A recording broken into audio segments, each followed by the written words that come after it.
ऊर्जा, उत्साह, उमंग के साथ उपस्थित सभी गुरुग्राम वासियों, श्रावक श्राविकाओं, आज की इस संध्या पर हम देख रहे हैं गुरुग्राम प्रवास का ये क्रम और चातुर्मास पूज्य प्रवर की विशेष कृपा, अनुकंपा और आशीर्वाद से हमारा अनुरुद्ध भवन दिल्ली में हुआ और दिल्ली क्षेत्र में प्रवेश द्वार के रूप में हम छत्र छाया से ही हमने दिल्ली में प्रवेश किया था और फिर चतुर्मास के बाद पुनः जब गुड़गांव आना हुआ तो फिर छत्र छाया में, और ये सब आशीर्वाद गुरुदेव की छत्र छाया से आता है।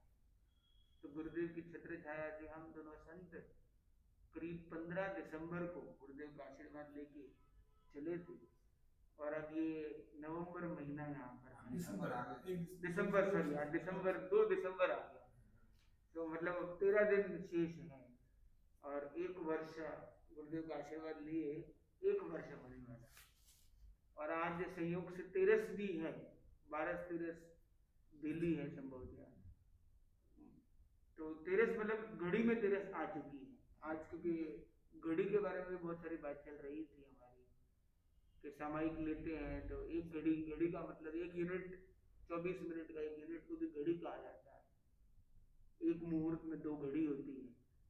और वैसे जो तिथि होती है, तिथि में भी चलता है घड़िया तिथि, उदिया तिथि, तो घड़िया तिथि में भी 13 आ चुकी है।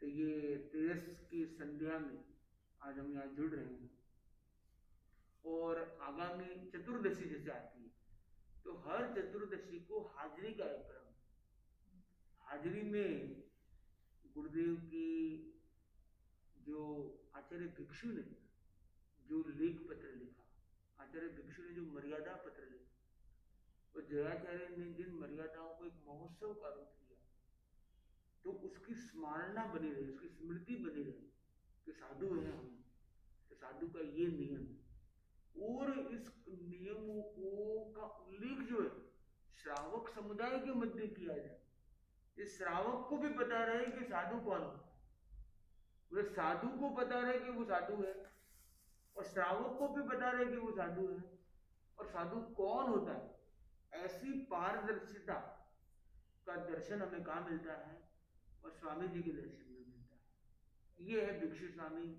ये है तेरापन धर्म संघ का एक गौरवशाली क्रम, जिसके कारण से इसके आज भी इसकी जो मर्यादाएं हैं, जो इसकी जो एक मौलिक ये जो नीति है, ये अक्षुण्ण बनी हुई और इसी तेजस्विता का रूप आपने देखा अभी गुरुदेव राजनगर कांकरोली क्षेत्र में पधारे सभा अध्यक्ष महोदय ने दर्शन भी किए और देखा किस प्रकार से गुरुदेव की उपासना का एक आनंद है, लोग किस उत्साह के साथ जुड़ रहे हैं, कितना आनंद अंदर ले रहे हैं और गुरु की जो महिमा होती है, उस महिमा का सबसे बड़ा कारण जो है वो है कि तेरा पंथ की क्या पहचान, एक गुरु और एक विधान।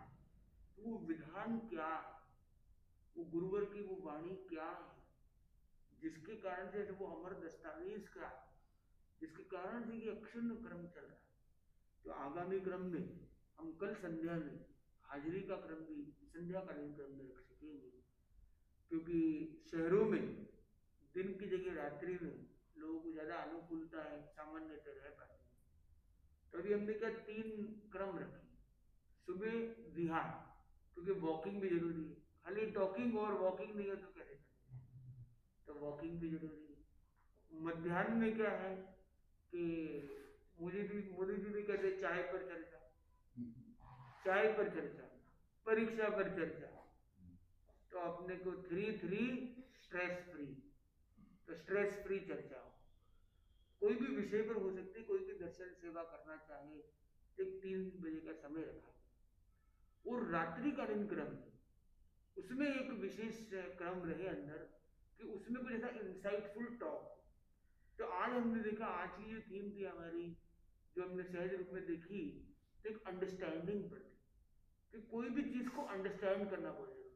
आज मुनि जागृत कुमार जी ने आपको बहुत अच्छे से बताया सामायिक क्यों करनी चाहिए, समय का कितना महत्व है, किस ब्यूटीफुल तरीके से उन्होंने प्रेजेंट किया, समझाया और आपको पूछा कि आपको समझना है कि नहीं समझना है। ऐसा नहीं कि हम ओवरडोज दे देंगे, बल्कि आपकी प्यास को बराबर जगाते हुए आपको शेयरिंग करते हैं।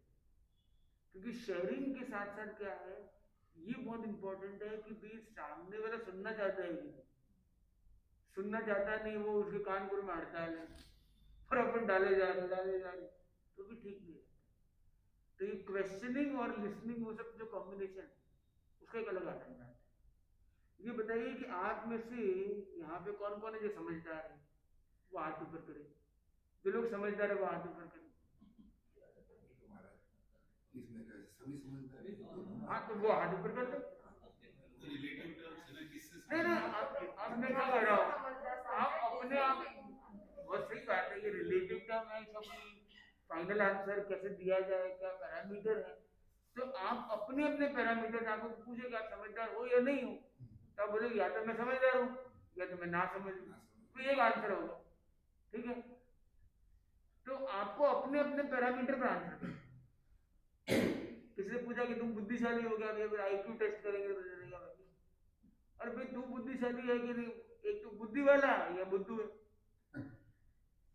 उसको बोला कि बुद्धिशाली है, बोले मंठा को नहीं। बुद्धू है, बोले पक्को को नहीं। तो आदमी समझदारी में आज पर अध्यात्म की जब दशा में आता है तो ये वास्तव में महत्वपूर्ण होता है कि आदमी अपने आप को उतना समझदार से ज्यादा ये समझना प्रयास करता है कि मेरी समझ अभी तक बहुत अल्प विकसित है, मैं और अधिक समझ लाना चाहता हूँ। ऐसी हम्बलनेस का नेचर होता है। इसलिए जब मैंने ये प्रश्न पूछा था, बहुत इजीली आपने हाथ ऊपर नहीं भी किया। ये आपकी हम्बलनेस को दिखाता है कि आपके अंदर कितनी ह्यूमिलिटी है, कितनी हम्बलनेस है, कितनी विनम्रता है। तो शास्त्र में पूछा गया कि अहंकार को जीतना तो क्या करे, तो आगम सूत्र कहता है मानो विनय नाशनो। अहंकार है वो विनय का नाश करता है। अहंकार क्या करता है, विनय का नाश करता है। उसको जीतना है तो क्या करे,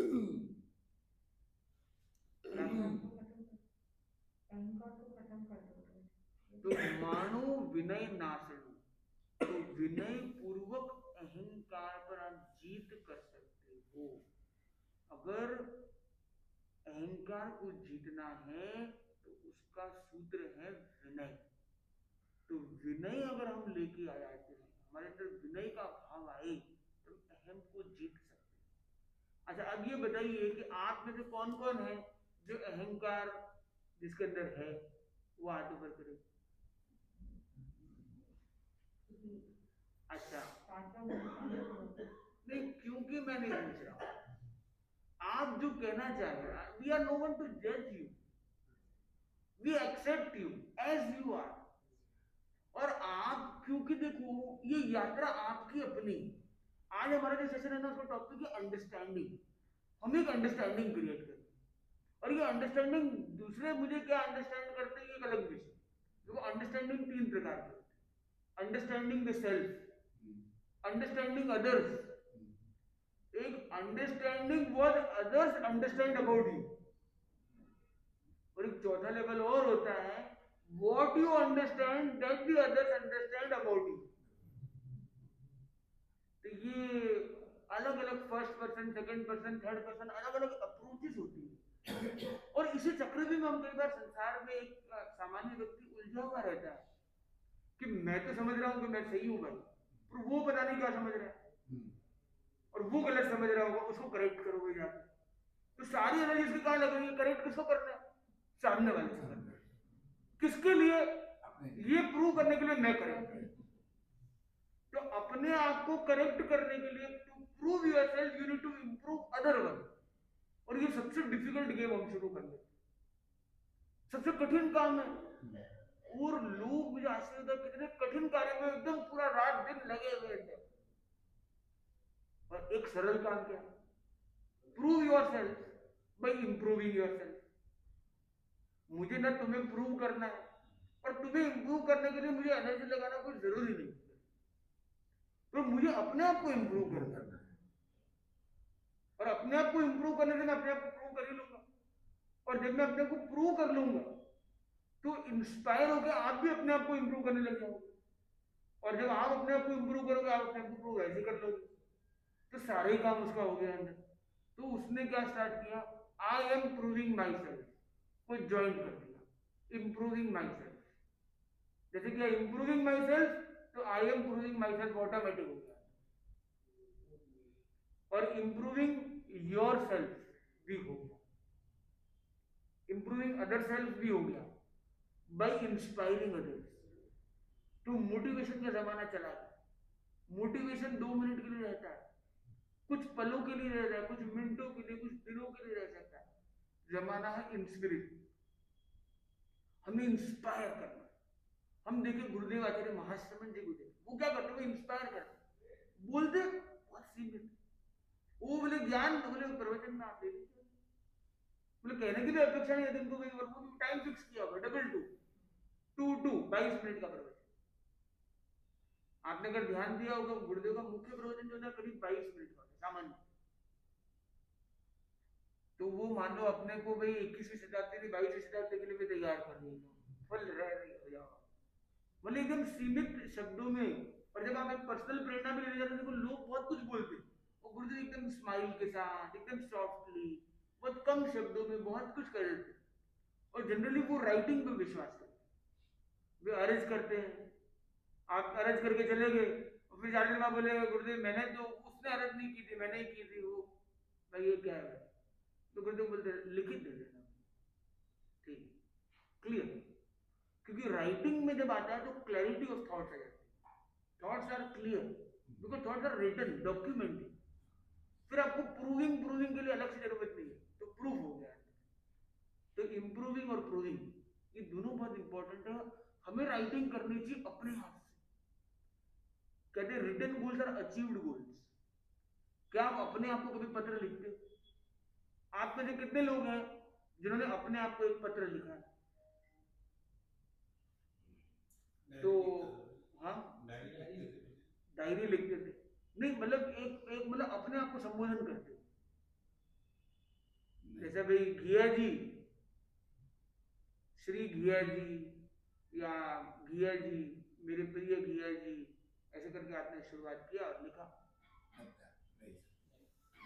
तो आज मैं चाहता हूं कि आज की इस सेशन से हम एक टेक अवे के रूप में अपनी अंडरस्टैंडिंग को नेक्स्ट लेवल पर ले जाने के लिए अपने आप के साथ कुछ लम्हे बिताएंगे, अपने आप से संवाद स्थापित करें।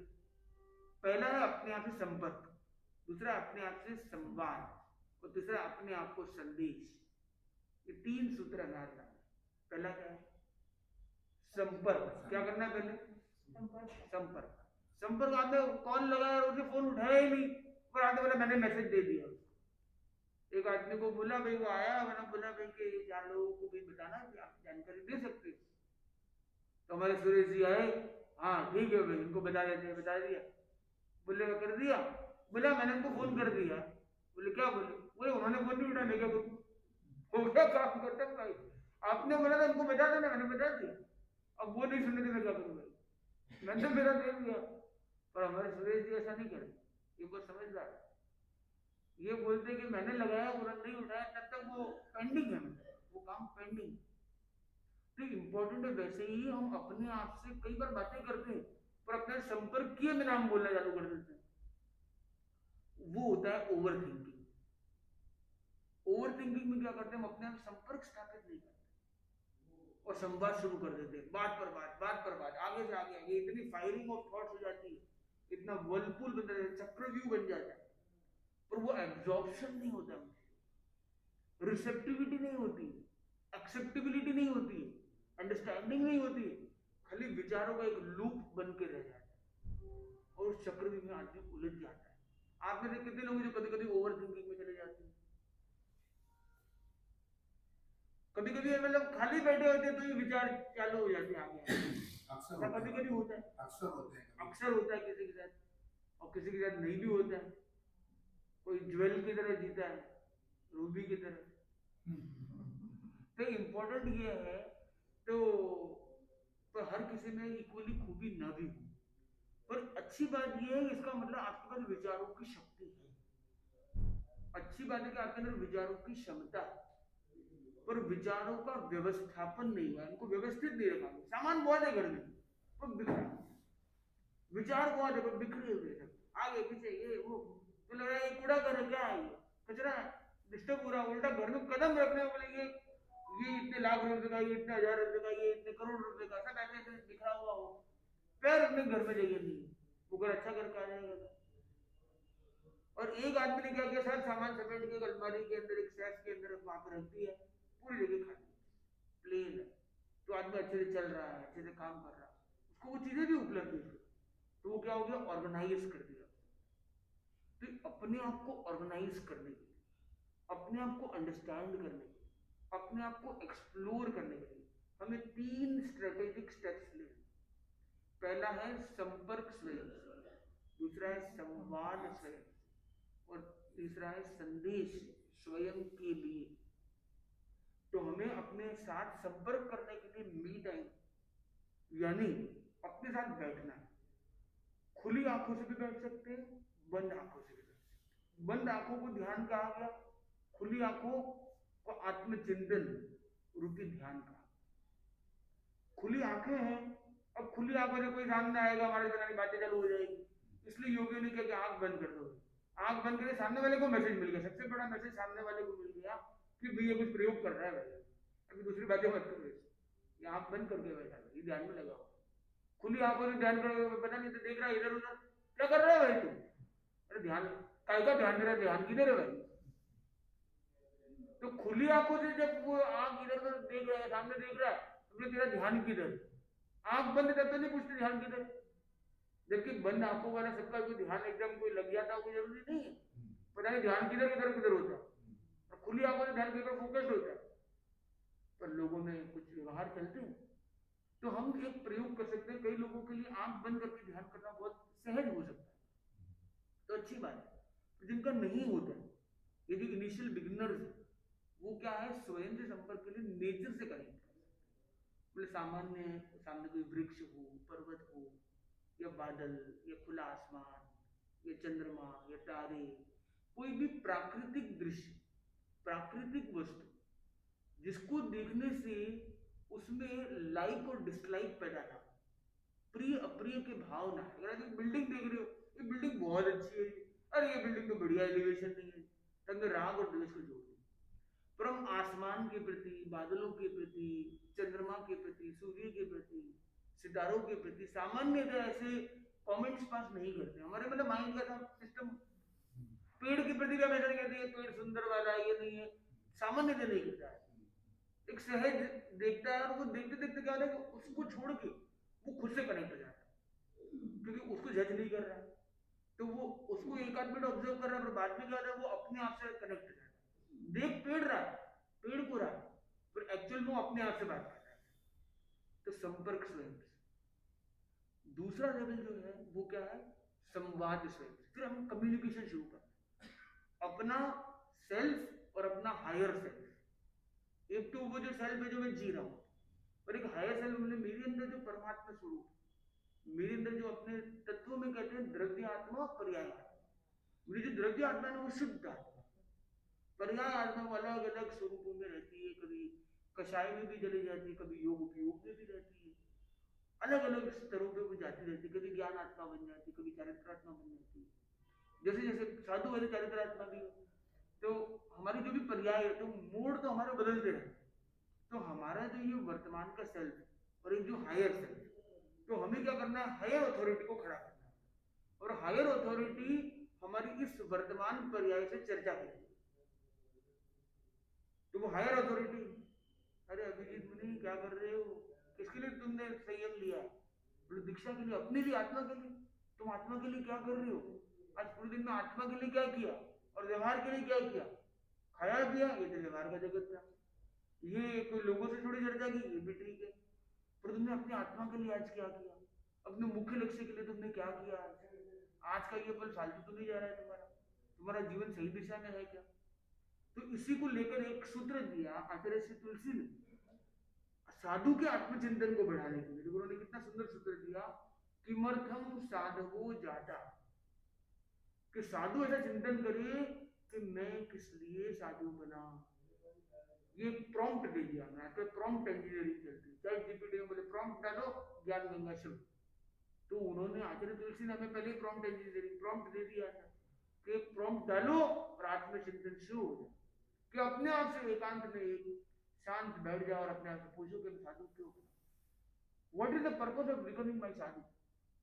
ऐसे मुझे टेक्निकली पता है तभी तो मैं साधु बना हूं, पर ये चिंतन जिस पल में वापस शुरू करता हूं तो मैं अपने मूल पर्पस से वापस रीअलाइन करता हूं अपने आप को। ऐसा ना हो कि इस यात्रा करते करते करते इस 22 साल के दीक्षा पर्याय में मैं जिस लक्ष्य के लिए चला था मुझे थोड़ा बहुत भी मिसअलाइन तो नहीं हुआ हूं, मैं डिसअलाइन तो नहीं हुआ हूं, कोई थोड़ा बहुत विशेष तो नहीं हुआ हूं, डाइवर्ट तो नहीं हुआ हूं इधर। मेरे मूल लक्ष्य में निरंतर जुड़ा रहूं, ये मेरे लिए गाइड। आपने अपने आप से पूछा कि भाई मैं सभा अध्यक्ष बना हूं, मैं दायित्व निभा रहा हूं बराबर। आपने अपने आप से पूछा मैं श्रावक हूं, मैं श्रावकत्व को निभा रहा हूं बराबर।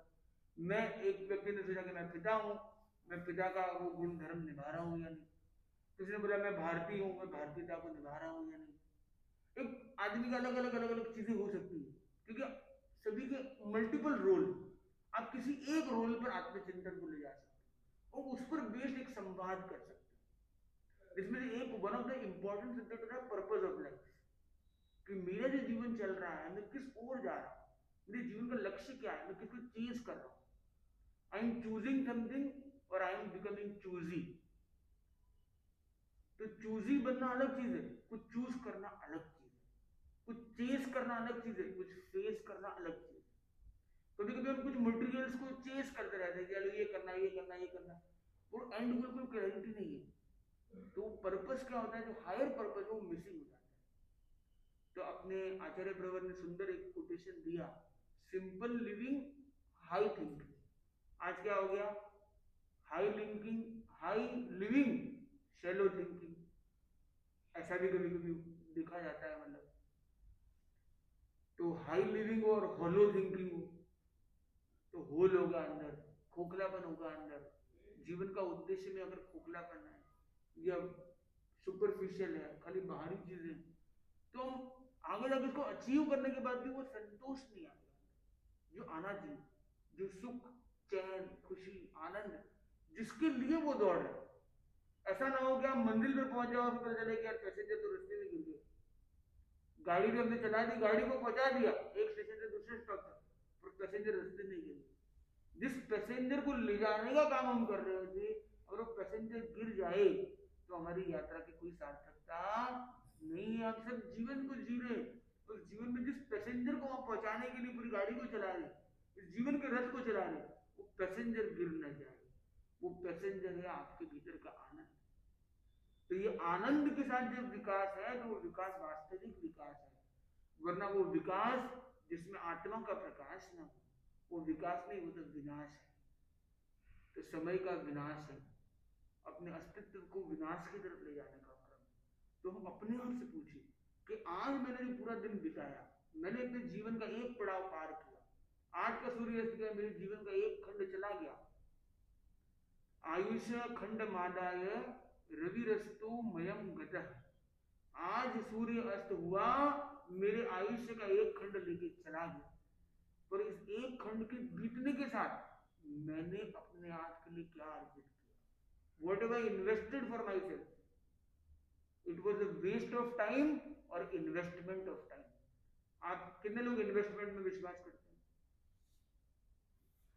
क्या आप अपनी आत्मा का इन्वेस्टमेंट कर रहे हो? पैसे का इन्वेस्टमेंट में तो आपका पूरा ध्यान है, कौन सी पॉलिसी कौन से सिस्टम से कैसे करना चाहिए, कैसे पैसे को मल्टीप्लाई करो, ग्रो करो एक्सपोनेंशियली। पर आत्मा की शक्ति को कैसे मीनिंगफुली इन्वेस्ट करूं कि वो भी एक्सपोनेंशियली ग्रो हो। और उसके लिए एक बेबी स्टेप लेना है कि चलो आज से और कुछ नहीं, मैं कम से कम एक पंक्ति अध्यात्म की, एक सीढ़ी अध्यात्म में और बढ़ूंगा। और आपने अपने आप से क्या किया, संवाद किया। और तीसरा स्टेप है स्वयं के लिए एक संदेश लिया। वो संदेश है मैनिफेस्टेशन। वो संदेश अपने मैनिफेस्टेशन का मंजिल की ओर बढ़ते हुए एक महान कदम कि आज मैं एक कदम अपने आप का और उत्थान करूंगा, अपने गंतव्य की दिशा में प्रस्थान करूंगा।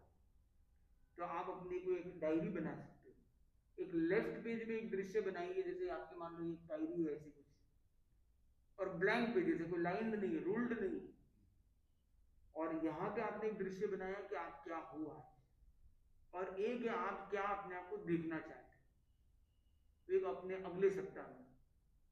तो आपने वो पीरियोडिक अपने आप के गोल सेटिंग कर दिया, मैं ये हूं और मैं ऐसा देखना चाहता हूँ। जो आप देखना चाहते हो ये आपका मैनिफेस्टेशन, और उसके लिए जो भी मैसेजेस होंगे, जो आपको लगता है स्टेप्स आपको लेने, अपने आप के नाम से एक पत्र लिखना, मान्यवर डॉट डॉट डॉट श्रीमान डॉट डॉट डॉट, या मेरे आत्मीय मित्र, मेरे परम मित्र, सबसे बड़ा मित्र तो हम स्वयं है अपने, तो मेरे परम मित्र है, कल्याण मित्र, कोई भी आप हेडिंग दीजिए और वहां पे आप शुरू कीजिए उसको।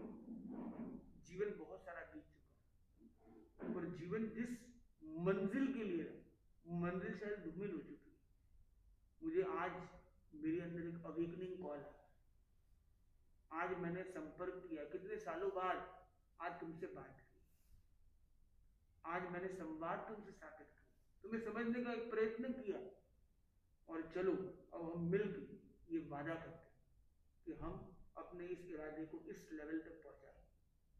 अगले सप्ताह हम फिर मिलेंगे, और मुझे पूरा एक विश्वास है कि साक्षात्कार होगा, ये स्वप्न, ये संकल्प अब साक्षात्कार का रूप लेगा। एक ऐसा एक अपने आप को एक संदेश अपना, एक जो संकल्प है, और वो संकल्प आप जब अपने आप को मैनिफेस्ट करते हैं तो सारी शक्ति, जो अनंत शक्ति आपके भीतर है, कहते ना कॉस्मिक एनर्जी, वो कॉस्मिक एनर्जी आपके भीतर छिपी हुई है, अनंत ऊर्जा आपके अंदर है, और वो आपके हर ऊर्जा को इतनी ज्यादा एनर्जाइज्ड कर देते हैं कि वो मंजिल तक आपको नहीं जाना पड़ता, मंजिल खुद आपके पास है। तो एक छोटा सा प्रयोग आप में से कौन इसके लिए करने का प्रयास करेगा? आज की जो हमने सेशन किया, डिस्कशन किया, ये 3 एस पर हमने बात की। पहला एस क्या है? संपर्क स्वयं से। पहला क्या है? आवाज थोड़ी अच्छे से आए तो कितना अच्छा।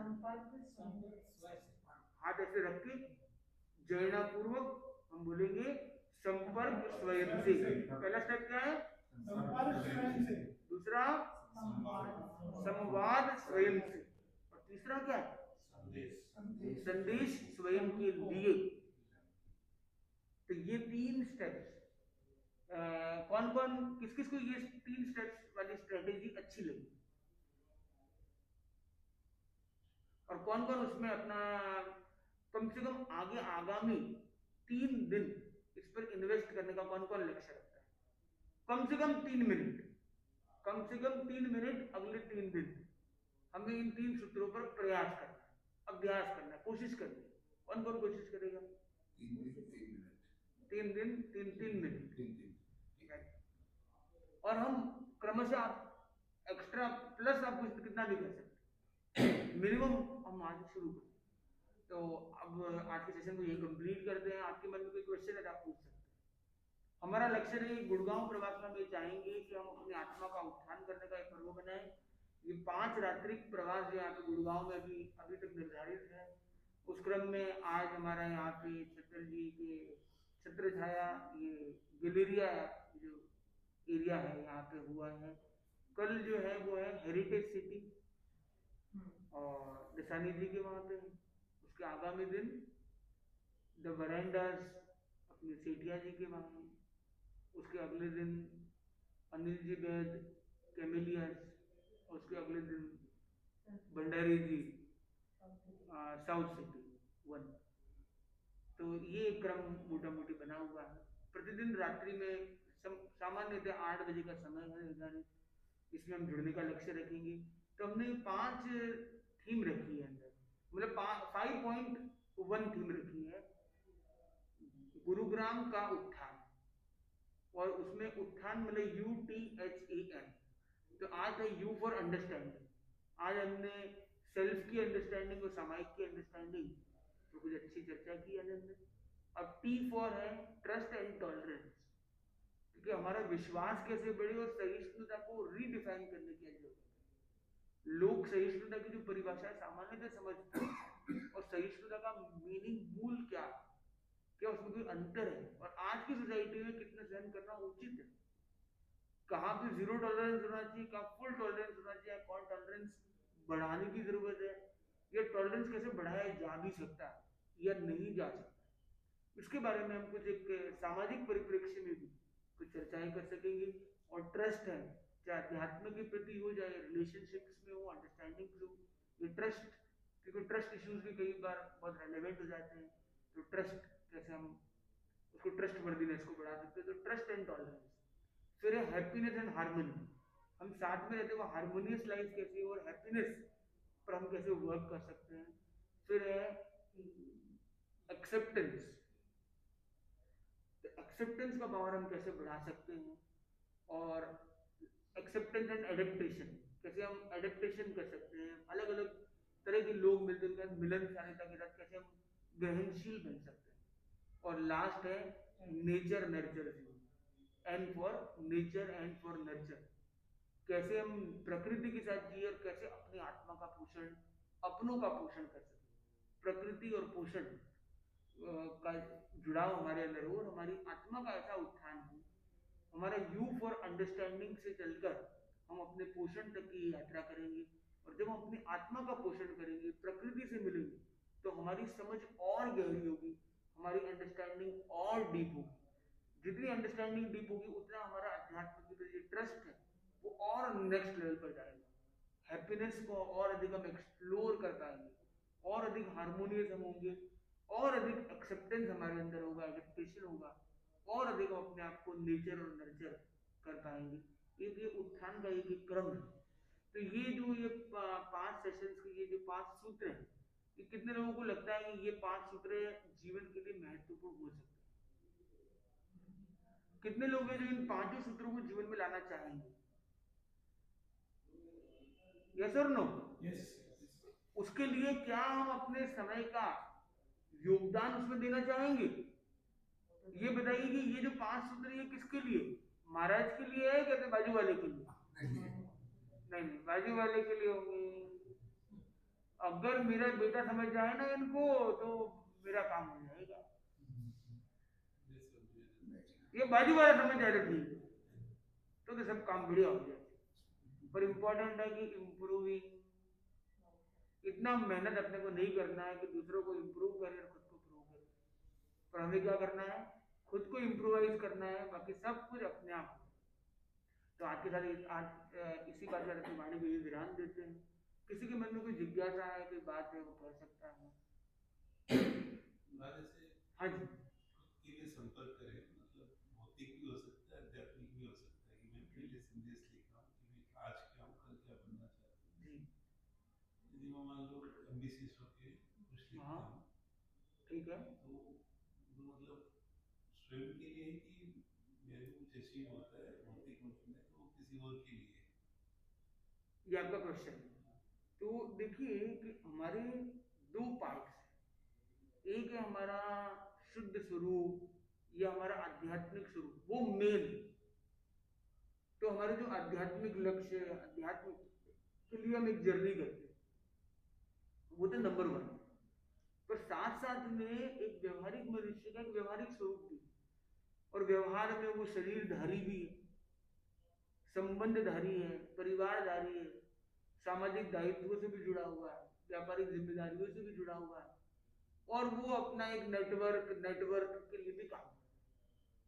तो मैनिफेस्टेशन दोनों दिशाओं में होती है, एक आध्यात्मिक मैनिफेस्टेशन भी होते हैं, एक monetary, financial, social, familial growth के एस्पेक्ट से भी होते हैं। दोनों के अपने अपने अपेक्षाएं हैं। तो हमारा बल तो आध्यात्मिक की तरफ है, कि जब आप ये आध्यात्मिक चीजें बढ़ेगी, और हमारा ये मजबूती के साथ मानना है कि जब आप अपने डीपर सेल्फ पर काम करोगे, तो ये जो सारे आपके लेयर्स हैं, एक्सटर्नल लेयर्स, ये सब तो ऑटो बेनिफिटेड होने वाले। मतलब जब आप अंदर से एक बहुत पॉजिटिवली चार्जअप हो जाते हो, आपकी आत्मा एकदम फुल एनर्जी के साथ ग्रो होती है, ग्लो होती है, तो आपका वो ग्रोथ, आपका वो जो ग्लो है वो ऑटोमेटिक, हेल्थ हो चाहे वेल्थ हो, लाइफ हो या और भी जो लग्जरीज हो, इन सबको अपने आप लेकर जाते हैं। अब जितने तीर्थंकर देखिए, उन तीर्थंकर के पूर्व भाव में उन्होंने जो यात्रा की, उन्होंने कहीं ना कहीं एक आध्यात्मिक ऐसी कुछ करनी की कि तीर्थंकर गोत्र का बंधन हो गया। और तीर्थंकर को गोत्र का बंधन हुआ तो इतनी प्रचुर पुण्याई, प्रबल पुण्याई उनकी हुई कि जितने तीर्थंकर आप देखिए वो राजा महाराजा लगभग, राजा राजकुमार राजघराने में लगभग, जहाँ तक ध्यान में है, तो वो नेचुरली है। तो that will come without asking also. तो स्वामी जी कहते हैं कि if you ask you may get only what you ask, if you don't ask you may get much more than you ask, then you can even conceive or think of asking. अगर मैं बोलता हूँ मैं कोई कुर्सी दे दे, एक कुर्सी ला गया, नहीं तो महाराज सारी कुर्सी महाराज आपके वहां सेवा में वो जो उपयोग में आप कृपा करें, महाराज ने कुछ मांगा ही नहीं। तो छतर जी ने बोला महाराज सब आपको वो है वो है वो काम वो काम, अगर आते बोलते अरे भाई जी मान दे कुर्सी दे दो बस रुक जाएगा, तो चलो भैया कुर्सी दिया हम फ्री, महाराज आपने कहा था कुर्सी चाहिए तो हो गया, वहीं तक बात खत्म हो। तो मांगोगे तो उतना ही मिलेगा जितना मांगा जाए, पर नहीं मांगोगे तो उतना ज्यादा मिल सकता है जितना आप सोच भी नहीं सकते। सरे अचिंत्य। आपका शुभ नाम? प्रकाश बेन। प्रकाश जी, आप पिछले जब आप यहाँ बता रहे तब आपका दर्शन किया था। हाँ, अरे वाह, होम डिलीवरी। तो आप कहाँ रहते हैं? Sector DLF phase 5, sector DLF 43। आपके बच्चे कितने? मेरे 2 लड़के। 2 लड़के? 2 लड़कियाँ। क्या नाम है? एक वंदना, एक पूजा। अच्छा, और कहाँ रहते? तो वो कहाँ है, वो लोग कहाँ? दोनों सब यही है सर। मैं तो पहले कोलकाता रहता था, अभी यहाँ शिफ्ट हुआ हूँ। तो मैंने देखा वो भी वंदना करेंगे और भाव पूजा तो हो ही सकती है। तो बच्चों को भी जोड़ने का लक्ष्य रखना चाहिए। आपके बच्चे कितने? बाहर है? क्या करते हैं? मैं कॉलेज हाँ, प्रकाश जी, पवन जी, IBMR मतलब विश्व का बिजनेस मैनेजमेंट एंड रिसर्च। अरे बिजनेस मैनेजमेंट रिसर्च सब कर रहे हैं। तो देखो इंस्टीट्यूट जो है, इंस्टीट्यूट में क्या कंस्टिट्यूट किया आपने? बी एम और आर, 3 को कंस्टिट्यूट करके IBMR, ठीक है। तो पहला है बिजनेस। तो बिजनेस शब्द को अगर हम थोड़ा एक अलग वे में विश्लेषित करें तो बिजनेस को हम करें बिजीनेस, और बिजीनेस के लिए क्या है? Be easy is busy. तो जब आप इजी रहते हो ना तो आप बिजी बनते हो, और जब आप बिजी रहते हो कोई एक मतलब आपका जो फ्लो ऑफ ट्रांजैक्शन चला जाता है तो वो आपको बिजनेस बन जाता है। एक आदमी आया उसने एक घड़ी बेची तो वो कोई बहुत बड़ा बिजनेस या बिजनेसमैन नहीं बनता, पर एक वो बिजी हो गया, एक घड़ी किसी ने बोला और लीजिए वो भी दे रहा है, इसको भी दे रहा है, उसको भी दे रहा है, बिजी हो गया उसका, वो बिजनेस हो गया। पर वो कब हुआ? जब कोई आदमी आया बोले ये कितने की है, वो बोला है तो इतने में आई थी, फिर इतने में ऐसा करो, अभी तो ऐसा भाव चल रहा है तो ऐसा होगा, अभी सोने का भाव तो ऐसा हो गया है, डॉलर का भाव तो गिर गया है, ऐसा करते कल तक भाव शायद कम होगा, फिर कल देख लेना। तो लेगा क्या आदमी? बोले ये तो कंफ्यूज, यार इजी नहीं होगा, ये तो उलझा हुआ। तो बोलते बी इजी, तो उसने इजी कर दिया कि देखिए ठीक है ये $2 की है, ठीक है, क्योंकि एक व्यवहार में जो भी उसका जो टर्म्स है उसे बहुत इजी कर दिया, बहुत सिंप्लीफाई कर दिया। अब टेक्नोलॉजी जो आप बहुत सारे ऐप बने होंगे, पर ज्यादा सक्सेसफुल ऐप कौन से बने? जो यूजर फ्रेंडली, जो इजी है, इजी टू यूज। आज वैसे ही ज्ञान गंगा यूट्यूब में कितने गुरु जी बाबा जी कितने कितने ज्ञान गंगा कितनी चल रही है, कितने mentors teachers coach lifestyle coach, पता नहीं कितने कितने ज्ञान गंगा चल रही है, पर ज्यादा कौन चल रहा है? जिसने उसमें एक एक पैरामीटर ये भी है कि जो इतना इजी वे में जिसकी बात अंदर उतर जाए, और एक ऐसे वर्ड्स बोले भाई, वो शशि थरूर को बुला लिया बोले तो उनकी भाई भाषा का भी एक अपना एक पांडित्य है, एक अलग विषय है। पर अगर वो भाषा बहुत ज्यादा जटिल हो, बहुत ज्यादा कठिन हो तो डिस्कनेक्ट हो जाता है। एक पुराने समय में सारी हुआ करते थे जो, तो उनकी भाषा में बहुत वैदुष्य विशेषज्ञता होती थी, विशेषण बहुत होते थे, पर कई बार लोग क्या है वो लैंग्वेज को कनेक्ट नहीं कर पाते। तो बहुत सारे लोग इसलिए वो यंगस्टर डिस्कनेक्टेड है कि वो लैंग्वेज बैरियर आ गया ना। जितना सिंप्लीफाई करोगे लाइफ के लिए, टच करिए लाइफ के लिए, इजी टू कनेक्ट हो, इजी होना है। तो इजी, बिजी, बिजनेस। दूसरा वर्ड है एम फॉर मैनेजमेंट। तो मैनेजमेंट क्या कहते हैं, मैनेजमेंट में से टी निकाल, तो क्या है मैनेज मैन, और मैनेजमेंट में से एन निकाल, तो क्या manage me. When you manage me and man then emerges management. तो ये हो गया बिजीनेस, मैनेजमेंट और रिसर्च। रिसर्च क्या कहते हैं, रिसर्च। सर्च तो पहले सब कुछ कर दिया, तीर्थंकर भगवान ने सब कुछ खोज दिया, अनंत ज्ञान, केवल ज्ञान, परम ज्ञान, अब कहीं खोजा भाई, बोले रिसर्च करेंगे। इसलिए वो लोगों ने पहले बोले कि तीर्थंकर आ गया, अब हम सर्च क्या करेंगे, तो रिसर्च करेंगे। सर्च उन्होंने कर लिया, अब हम रिसर्च करेंगे। इसलिए क्या होता है जैनिज्म में रिसर्च, सर्च किया हुआ है, और बीच में धूल मिट्टी आ गई, लोग समझ नहीं पा रहे भाई, चलो रिसर्च करते हैं, वापस सोचते हैं, तो वो रिसर्च चलती रहती है। सर्च तो एक बार होगी, रिसर्च बार बार होगी, अलग अलग एस्पेक्ट से होगी, अलग अलग एंगल से होगी। तो ये अपने आप में एक बड़ा महत्वपूर्ण है। जैसे इन्होंने पूछा जो फोटो आपने बताया कि किताब लेके अपनी फोटो बनाओ एक साइड में, जो आपको दूसरी साइड में जो बनना चाहते हो, उसमें क्या डिफरेंशिएशन होना चाहिए, भौतिक रूप में या आध्यात्मिक? नहीं मतलब अब देखो, आप जैसे एक अपना देखो एक ऐसा पैरामीटर है जो नहीं, जो आपकी भौतिक और आध्यात्मिक के बीच की कड़ी है, तो वो है आपकी भावधारा, आपका इमोशनल लेवल। तो इमोशनल बैलेंस है ये भौतिक जीवन में भी, व्यवहारिक जीवन में भी मतलब बड़ा महत्वपूर्ण, और आध्यात्मिक दृष्टि से भी बहुत महत्वपूर्ण। भावधारा, भाव पूजा, वही से मोक्ष, और भाव भाव से सारा नरक भी है, और भाव भाव से भावधारा उसका बढ़ जाता है, मतलब उसका बिजनेस हो, ग्रोथ हो, ग्लोरी हो, पर्सनालिटी, ये सब भी ग्रो होती है। मतलब हम भौतिक पक्ष तो नहीं कहेंगे, पर आध्यात्मिक और व्यवहारिक, ये दोनों जो आदमी के पर्सनल पक्ष हैं, उसमें इमोशन एक लिंकिंग पॉइंट है। तो हमने क्या किया कि एलिवेट योर इमोशन के लिए आपने क्या किया, दो दृश्य बनाए, एक दृश्य में एक गोला बनाया, उसके अंदर आप एक ड्राइंग में आप अच्छे ड्राइंग कीजिए, ड्राइंग नहीं है तो आप एक सेट बना दीजिए, सेट सब सेट बना देना, जैसे तो गोला बना देना, जो जो क्वालिटीज आपके अंदर है और जो जो चीज आपके अंदर नहीं है उसको बाहर निकाल दिया।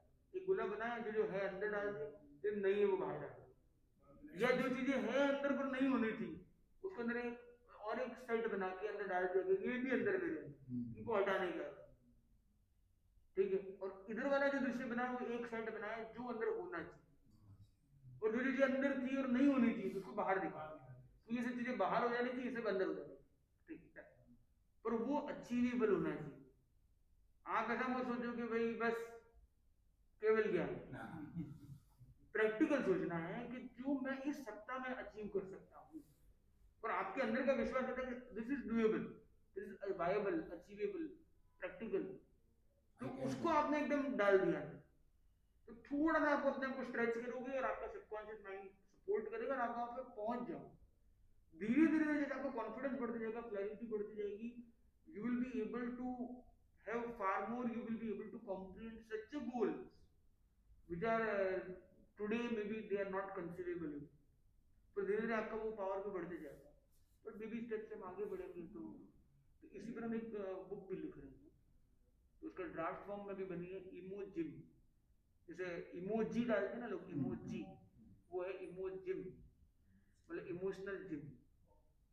तो उसमें उसी तरीके से एक्टिविटीज की एक लिस्ट है, मतलब और एक पूरा एक स्टाइल और एक सिस्टम है कि किस तरह से हम इन चीज़ों को कर सके और अपने आप को एक इवॉल्व कर सके, तो ये बेटर है, बेटर बीइंग। आप क्या करते हैं? सीए और जॉब करता हूँ। तो सीए क्या कहता है?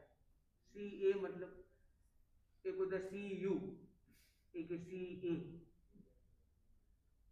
तो सीए का एक, हाँ आजकल तो सीए सभी कुछ करते हैं, जो अरे बड़ा उसके तो किसी ने बोला कि भाई 2 और 2 कितना होता है, गणित वाले को पूछा कि 2 और 2 कितना होता है, आपने सीए आप बोले ये मत पूछ कि 2 और 2 कितना होता है, ये बोले कितना करना है ये बताओ। मतलब बहुत टैलेंटेड होते हैं, और राइट वे में उसको चैनलाइज किया जाए तो वो काफी अच्छा विजुलाइज कर सकते हैं। 2 और 2 का मतलब ऐसा नहीं घपला करना, ये भी मीनिंग नहीं होता।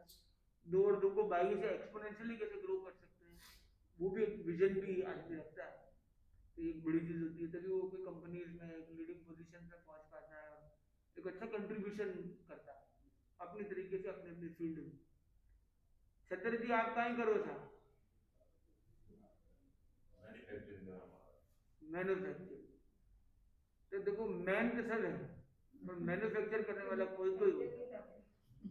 वो कहता है कि मैन को मैन्युफैक्चर किसने किया, तो कोई कहता है भगवान ने किया, कोई कहता है माँ ने किया, कोई कहता है प्रकृति से चल रहा, कर्म ने किया, उसके आत्मिक पुरुषार्थ ने किया। तो आचार्य महाप्रज्ञ जी कहते हैं मैं हूं अपने भाग्य का निर्माता।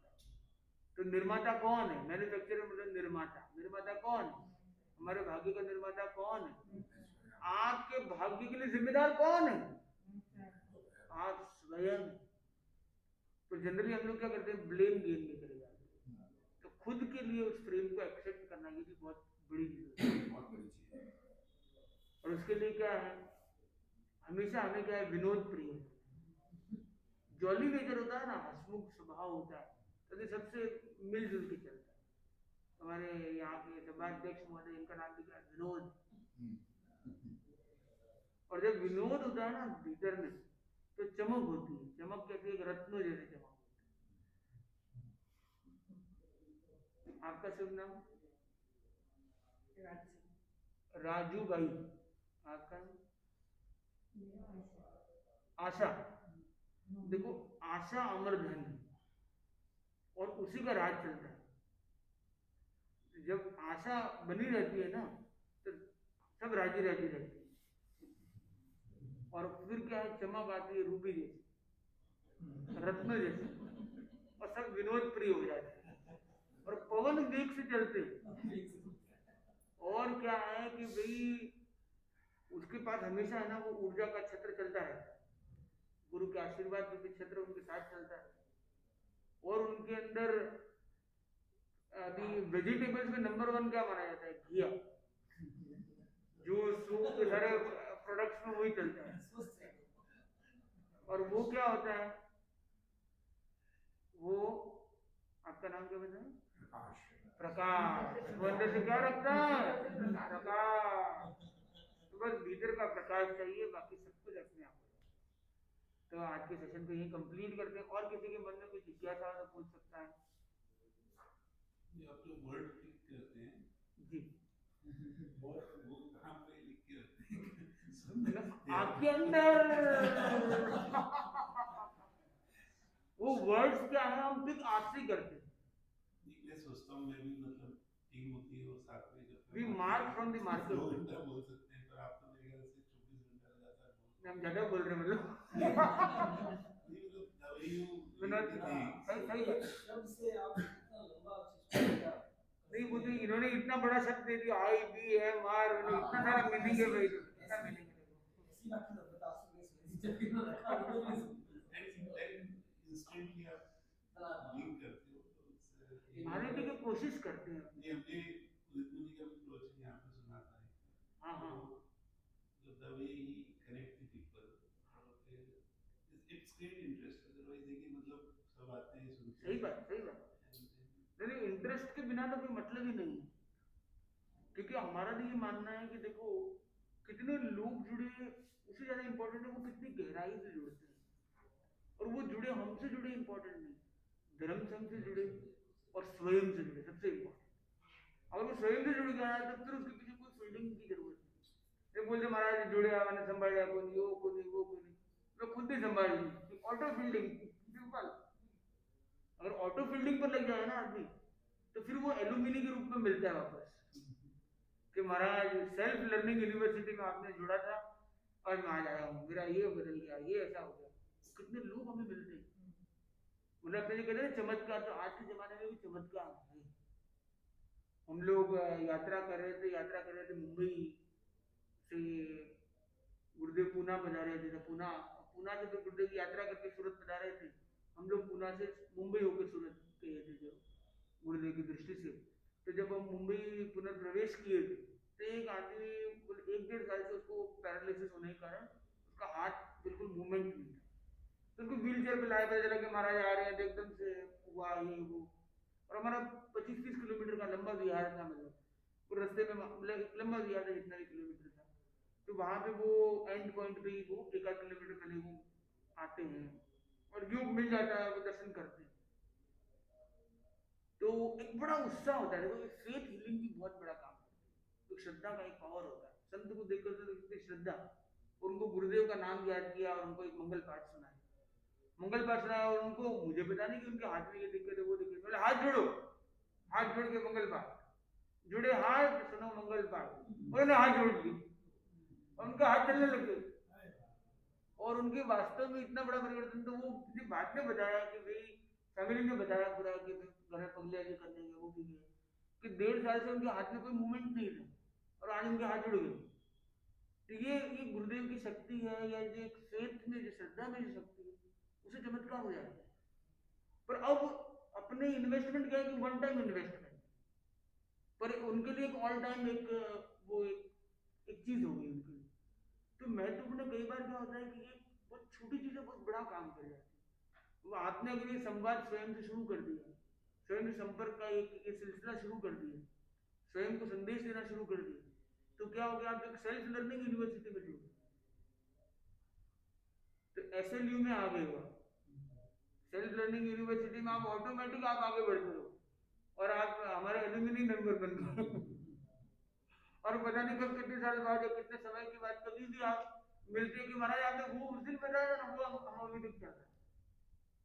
एक बहुत छोटा बच्चा था, वो छोटा बच्चा था, उसको खाते टाइम मोबाइल नहीं देखना चाहिए, उसको कहानी सुना के उसको मोटिवेट उसे किया, तो अब वो पता नहीं कितने 5-7-10 साल तक वो मिल रहा है।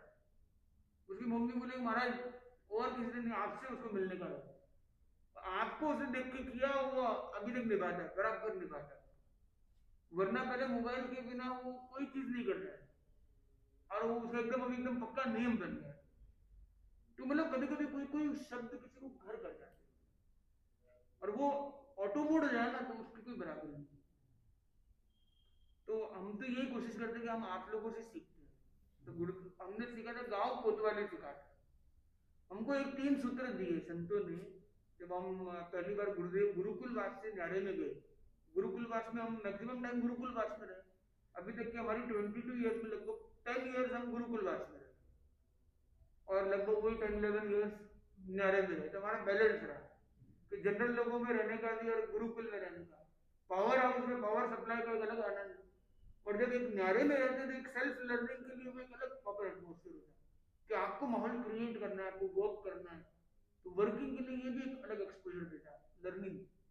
तो हम लोग जा रहे थे, हमको 3 सूत्र सिखाए, फिर देखो 3 सूत्रों का ध्यान रखना।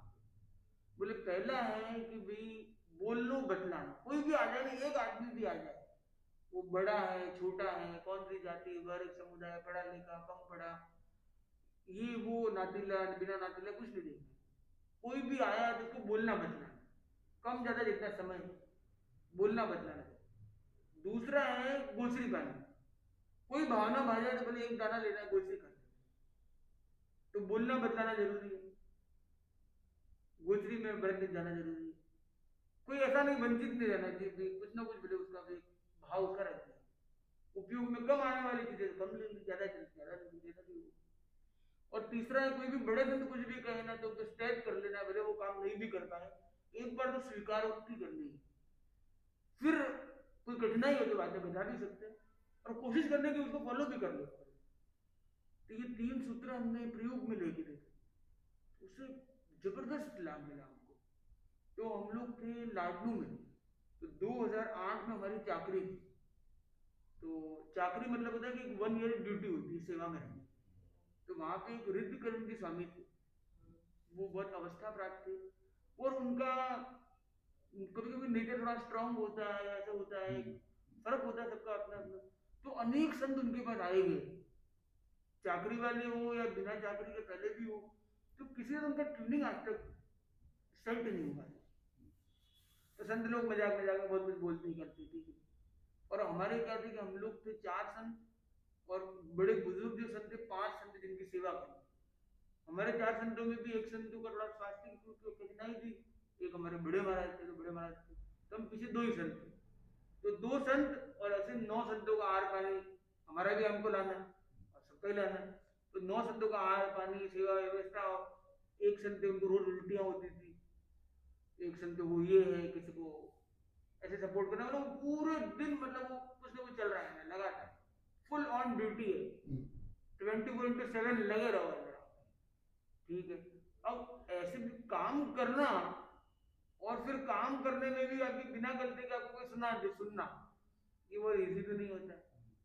और जवान गुण है तो आदमी फिर जल्दी पावर में आ जाता है। तो बच्चे ही थे, युवा संत थे, मतलब एकदम, तो 18-20-22 साल के होंगे, तो अब वो कोई बोल दे तो फिर थोड़ा सा आ जाए। तो पर संतों ने कहा था कि सामने कभी अपने को बोलना नहीं, बड़े कुछ भी बोले तो एक बार तो स्वीकार ही करना, वापस आंसर बैक नहीं करना। कई बातें बहुत इम्प्रैक्टिकल होती है क्योंकि 4 काम एक साथ दिख रहे हैं, चारों संत कर रहे हैं, अपन चारों का काम कर रहे हैं, पर होगा तो भी ग्रेजुअल होगा भाई। एक बोला मेरी उल्टी वाला वो खाली करके आओ, बोले मेरे को ये लेके आओ, मेरे लिए वो लेके आओ, मेरे लिए ये करो, चारों इंपॉर्टेंट है, पर चारों होंगे तो स्टेप बाय स्टेप ही हो जाते भाई, आदमी है कि मशीन पे है नहीं भाई। तो और वो बोलता है मैं किया नहीं, मेरा बोले नहीं मैं उसका कर रहा हूँ, तो समझा रहा है मेरे को, बहाने बना रहा है क्या बताऊंगा मैं, बूढ़ा हूं इसलिए मेरी बात ही नहीं मानते तुम लोग, तो वैसे हो। अब कुछ आंसर दोगे तो फिर बहस हो जाएगी उल्टी, और आप इतनी मेहनत करते हो और उसमें स्कोल्डिंग हो जाए और वापस उसमें शाउटिंग हो जाए तो गलत हो जाएगा। संत है तो और ज्यादा आपकी साधना अच्छी होगी। तो हमने क्या किया कि भाई बोलना नहीं, तो एक संत थे उनको, तो उनको बोला नहीं आप एकदम सही, बोले ऐसा होना चाहिए, बिल्कुल सही, ऐसा ही होना चाहिए, ठीक है भाई, ऐसा ही होना चाहिए। क्या वो बोले ये बहुत खाता है, ये सही नहीं, आपकी बात सही, पर देखो उनको क्या करना हो तो वही जानते हैं, मैं नहीं जानता, आप ज्ञानी हो या तो वो ज्ञानी, अब मैं क्या करूँगा, तो मेरा तो काम देखो लाके देना है, बोले नहीं तुम्हारा सही एकदम सही। तो धीरे धीरे क्या हुआ, फिर गुरुदेव पधारे वहां, गुरुदेव पधारे तो हमने क्या किया, एक एक संत से आ रहे थे ग्रुप पास में, गुरुदेव सुजानगढ़, तो लाडलू सुजानगढ़ एकदम कनेक्टेड, तो हम तो यहाँ ड्यूटी पर हम जा नहीं सकते, पर एक एक संतों को धीरे धीरे भेज दिए। वो वहां गए तो वहां संतों की मीटिंग हुई, वहां पे बताने लग गई कि देखो भाई मैं यहाँ हूँ ठीक है, लेकिन मेरे तो वहां पे बहुत मजा है। वो बोले इतनी अच्छी सेवा करते हैं, मेरी ऐसी वैसी, मैंने तो आज तक 50 साल मेरी सेवा नहीं हुई, इतना आनंद आया, जबकि हमने कोई विशेष सेवा नहीं की। और कई चीजें वो बोलते कि पहले तो ये बोलते ये करो ये करो, वो बोले नहीं तू पढ़ाई कर, मैं हूँ ना, मैं खुद ही कर लूंगा, ये तो मेरे से खुद ही कर लूंगा, ये भी मैं खुद कर लूंगा, ये भी मैं खुद कर लूंगा, कोई मैं घबराऊंगा तुम्हारा वो मेरी मछलियां लगाने आ जाते थे, बोले 2 गेड़ियों से चलते थे, वो 2 गेड़ियां लेके बोले तेरी मछलियां मैं लगा देता, तेरा मैं काम कर देता, तो ठीक उल्टा हो गया। अब कोई भी बड़ा आ गया, वो बोले छोटे संत ना ये बहुत ज्ञानी है, उनके गुरु ज्ञान है इनके पास, इनसे आप सीखो, अपने नाती लोगों सबको लेके आते, सबको इनकी सेवा करो, ये महाराज इतनी सेवा करते हैं, ऐसी करते हैं, तो इतना ज्ञान है, आगम का ज्ञान है, ऐसा, तो वो मोटिवेट करते रहते हैं मुझे जो ठीक जो कंप्लेन बॉक्स में थे, ऐसा मतलब उनके पिक्चराइज किया गया था लोगों के साथ, पर वही सबसे ज्यादा कॉम्प्लीमेंट वाले बने, क्योंकि हमने क्या किया कि कुछ स्ट्रेटेजीज को इम्प्लीमेंट, तो स्ट्रेटेजीज सुझाव तो हमें कई जगह मिलते रहते हैं, इंपॉर्टेंट है उन सजेशन को इम्प्लीमेंटेशन तक ले जाना, उसके लिए बहुत इजी फॉर्मूला हो और इम्प्लीमेंटेशन का एक लक्ष्य मजबूत, तो हम अवश्य आगे बढ़ सकते हैं। तो अब सुनिए मंगल पाठ। चत्तारि मंगलम रंता मंगलम सिद्धा मंगलम साहु मंगलम केवली प्रणतो नमो मंगलम चत्तारि लोकोत्तमा रंता लोकोत्तमा सिद्धा लोकोत्तमा साहु लोकोत्तमा केवली प्रणतो नमो लोकोत्तमो चत्तारि शरणं भवज्यामि रन्ते शरणं भवज्यामि सिद्धि शरणं भवज्यामि साहु शरणं भवज्यामि केवली प्रणतं धम्मं शरणं भवज्यामि विघ्नहरण मंगल